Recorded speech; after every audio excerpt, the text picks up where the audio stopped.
कई आलोचक सख्ती बरतते हुए कहते हैं कि हिंदुस्तान को जिन लोगों ने सबसे ज़्यादा निराश किया है वो बुद्धिजीवी हैं, क्योंकि उनके पास उदात्त विचार तो है लेकिन वो उस विचार को जनता तक नहीं पहुंचा पाए, ऐसा इल्ज़ाम मढ़ा जाता है। कई कहते हैं कि नहीं, वो सत्ताधीशों के कुचक्र के आगे हार गए। उदय प्रकाश राम की जो व्याख्या दे रहे हैं, जो सबके राम हैं, बांटने वाले राम नहीं हैं, वो राम लोगों तक पहुंचते पहुंचते सिर्फ रामानंद सागर वाले राम या विश्व हिंदू परिषद वाले राम कैसे हो जाते हैं, जो पोस्टर में उनकी वीर मुद्रा की एक तस्वीर और नीचे लिखा है विनय न मानस जलधि जल गए 3 दिन बीत, बोले राम सकोप तब भय बिनु होए न प्रीत। तो उस राम का इतना प्रचार हो गया और ये उदात्त राम पीछे छूट गए। इसका कारण क्या है? ये तो मैं तो आपसे सवाल पूछ रहा हूँ कि ऐसा क्यों हो रहा है। कि आप ये बताइए कि किसी चिड़िया की आवाज़ सुनते हैं आप दिल्ली में? नहीं सुनते हैं। बहुत सारे अपने घर के परिवार के छोटे से बच्चे की आवाज़ नहीं सुनते हैं। और मुझे लगता है साहित्य यही काम करता है कि उसकी आवाज़ सुनी नहीं जाती है।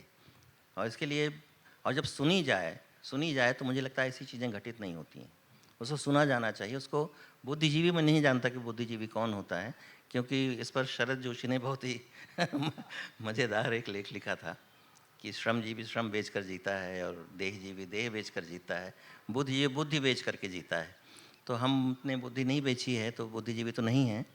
और ये सुना जाना चाहिए। और एक धारणा है कि भाषा में जिसकी जितनी शेयरिंग होती है उसी के अनुसार उसका समाज में स्थान होता है, स्टेटस होता है। अब आज के दौर में हमारी शेयरिंग कितनी है? बड़ी मुश्किल से ये सोचिए 20 साल तक कोई मेरी कविता नहीं छपी कहीं। तो मैं तो धन्यवाद देता हूँ वाणी प्रकाशन को कि ये इसको इन्होंने कागज़ पर उतारा, वरना तो ये सब ऐसे ही लिखी गई हैं, कभी फेसबुक में, कभी ब्लॉग्स में, कभी व्हाट्सएप में। आप फेसबुक पे लिखते हैं, वहां से उठा के लल्लन टॉप छाप लेता है। हाँ, कई बार ऐसा हुआ है। लेकिन आपने तो यह भी, मैंने क्यों इसका शीर्षक दिया अंबर में अबाबिल? अबाबिल हमेशा कोई घोंसला नहीं बना पाता। वो पहले बनाता था सबसे सुंदर घोंसला। ये कहा जाता है कि जब मनुष्य गुफाओं से निकला पहली बार और जब वो कहीं बसने की कोशिश उसने की, उसने घर बनाना चाहा, तो इसी अबाबिल के घोंसले को उसने हॉरिजॉन्टली काट के देखा। तो उसके भी तो डिज़ाइन थी, उसमें लिविंग रूम था, उसमें बेडरूम था, उसमें गेस्ट रूम था, उसमें किचन था, उसमें सब कुछ था, बच्चों का कमरा था।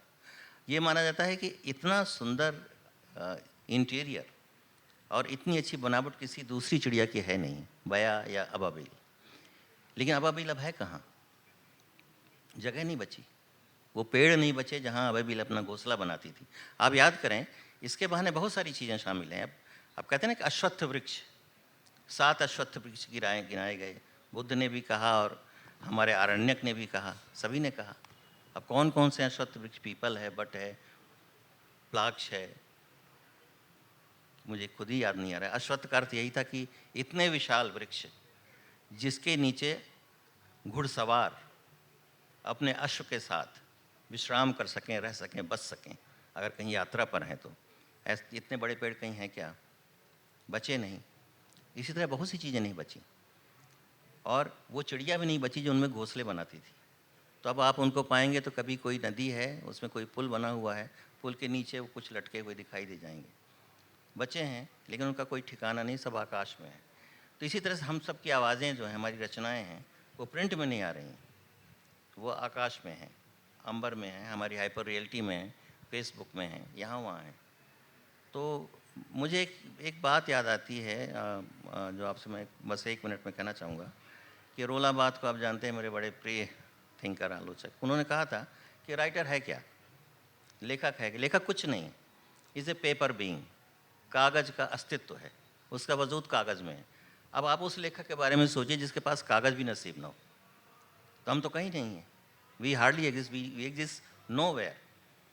तो यह उसी तरह की कविताएं हैं ये, जो पहली बार कागज़ पर आई हैं। तो उसके ऊपर लिखा हुआ है उदय प्रकाश की कागज़ पर कविताएं।